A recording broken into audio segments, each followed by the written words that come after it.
ಪಶ್ಚಿಮ ಘಟ್ಟದ ಮಹಾರಾಷ್ಟ್ರದಲ್ಲಿ ಸತತವಾಗಿ ಮಳೆಯಾಗ್ತಾ ಇದೆ. ಇದರಿಂದ ಬೆಳಗಾವಿ ಭಾಗದಲ್ಲೂ ಕೂಡ ನದಿಗಳು ಉಕ್ಕಿ ಹರಿತಾ ಇದೆ. ಪಶ್ಚಿಮ ಘಟ್ಟ ಭಾಗದಲ್ಲಿ ವೆಸ್ಟರ್ನ್ ಘಾಟ್ಸ್ನಲ್ಲಿ ನಿರಂತರವಾದಂತಹ ಮಳೆಯ ಪರಿಣಾಮದಿಂದಾಗಿ ನಮ್ಮ ಬೆಳಗಾವಿ ಭಾಗದಲ್ಲೂ ಕೂಡ ನದಿಗಳು ಈಗ ಉಕ್ಕಿ ಹರಿತಾ ಇದೆ. ಕೃಷಿಯ ಜೊತೆ ಜಿಲ್ಲೆಯಲ್ಲಿ ನೆರೆ ಜೊತೆಯಲ್ಲಿ ಒಂದು ಕಡೆ ಭಯ ಆಗುತ್ತೆ.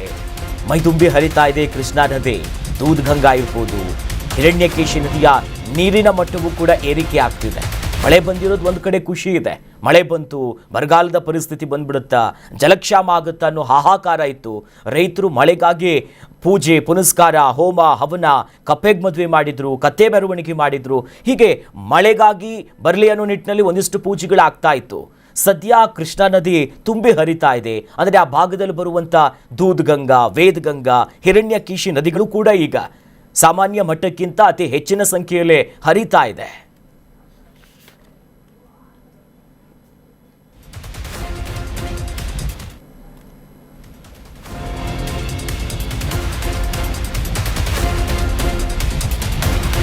ಐದು ಅಡಿ ಇದ್ದಂಥ ಕೃಷ್ಣಾ ನದಿ ನೀರು ಈಗ 10 ಅಡಿಗೆ ಏರಿಕೆಯಾಗಿದೆ. ಶ್ರೀ ಕ್ಷೇತ್ರ ನರಸಿಂಹವಾಡಿ ದೇಗುಲ ಮುಳುಗಡೆಯ ಭೀತಿ ಒಳಗಾಗ್ತಾ ಇದೆ. ದೇವಸ್ಥಾನಕ್ಕೆ ಬರುವಂತಹ ಭಕ್ತಾಭಿಮಾನಿಗಳಿಗೆ ದರ್ಶನಕ್ಕೂ ಕೂಡ ಈಗ ಬ್ರೇಕ್ ಬಿದ್ದಿದೆ.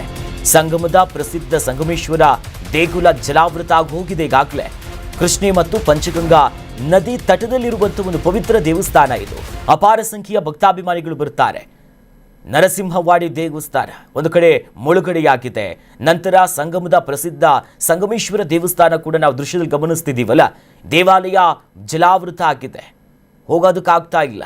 ಕೃಷ್ಣೆ ಮತ್ತು ಪಂಚಗಂಗಾ ನದಿ ತಟದಲ್ಲಿರುವಂಥ ದೇವಸ್ಥಾನ. ಹಾಗಾಗಿ ಮಳೆ ನೀರು ಅಥವಾ ನಿರಂತರ ಮಳೆಯ ಒಂದು ಎಫೆಕ್ಟ್ ಕೂಡ ಇಲ್ಲಿ ತಾಗ್ತಾ ಇದ್ದು, ಮುಂಜಾಗ್ರತಾ ಕ್ರಮಕ್ಕೆ ಸ್ಥಳೀಯ ಆಡಳಿತ ಮಂಡಳಿ ಘೋಷಿಸಿದೆ.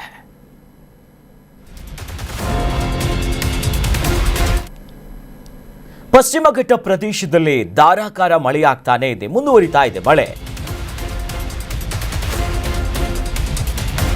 ಪಶ್ಚಿಮ ಘಟ್ಟದ ನಾನಾ ಭಾಗಗಳಲ್ಲಿ ಮಳೆ ಇನ್ನಷ್ಟು ತೀವ್ರತೆಯನ್ನ ಕಂಡಿದೆ.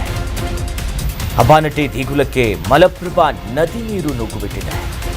ಬೆಳಗಾವಿಯ ಖಾನಾಪುರದಲ್ಲಿರುವಂತಹ ಹಬ್ಬಾನಟ್ಟಿ ಗ್ರಾಮ ಏನಿದೆಯಲ್ಲ, ಇಲ್ಲಿ ಮಾರುತಿ ದೇಗುಲದ ಗರ್ಭಗುಡಿನೇ ಜಲಾವೃತ ಆಗಿದೆ. ಮಳೆ ನೀರು ಸ್ಪರ್ಶಿಸಿಬಿಟ್ಟಿದೆ. ಬರದ ನಾಡಾಗಿದ್ದಂಥ ಬೆಳಗಾವಿಗೆ ಮಳೆ ಒಂದು ಸ್ವಲ್ಪ ತಂಪು ಇಂಪು ಎಲ್ಲವನ್ನ ತಂದುಕೊಡ್ತಾ ಇದೆ. ಕಳೆದ 2 ದಿನದ ಮಳೆಗೆ ಮಲಪ್ರಭೆಯ ಕಳೆನೇ ಬೇರೆ. ಮಲಪ್ರಭಾ ನದಿಗೆ ನೀರಿನ ಒಳಹರಿವು ಹೆಚ್ಚಾಗ್ತಿದೆ. ಪಶ್ಚಿಮ ಘಟ್ಟದಲ್ಲಿ ಮಳೆಯಾಗ್ತಿದೆ.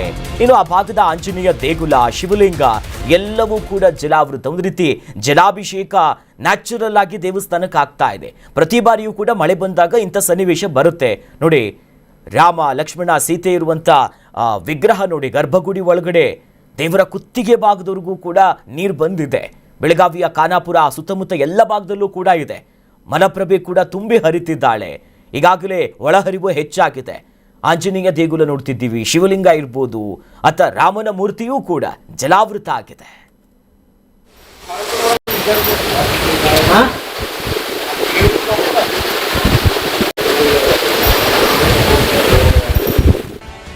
ಕರ್ನಾಟಕ ನ್ಯೂಸ್ ಬೀಟ್ ಫಾಲೋ ಮಾಡಿ, ಸಬ್ಸ್ಕ್ರೈಬ್ ಮಾಡಿ.